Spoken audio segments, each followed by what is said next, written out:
with a fifth floor view of the edge of the city.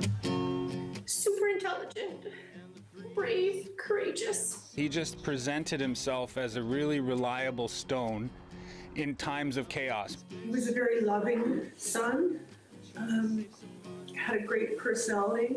He was a great singer. I sing a sad song every day to help clear my conscience. Alex Robertson was just 29 when he returned from travel abroad to BC for a business meeting. While in a Gastown cafe, he fell unconscious, victim of a fentanyl overdose. On January 29, 2017, he was among 20 other possible overdose calls in the province, according to BC Emergency Health Services. 1 week later, he died. With 147 overdose deaths recorded in BC in August 2020 alone, his family has decided to break their silence. You know, his pictures are still around the house. His guitars are hanging on the wall. I don't want other parents and other siblings to have to go through what we've been going through.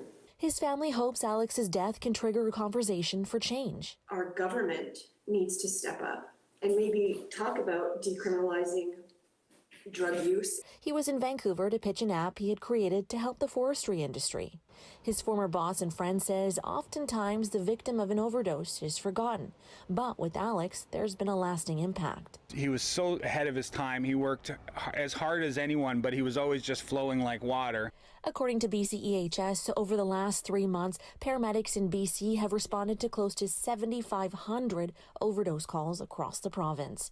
It says this makes it the highest number of calls ever recorded in a 3-month stretch, with about 75 overdose calls a day. Doesn't anyone get it? Don't they understand how bad this situation is? The Robertsons hope that by sharing their story, they will help save other families and friends from the grief of losing a loved one to an overdose.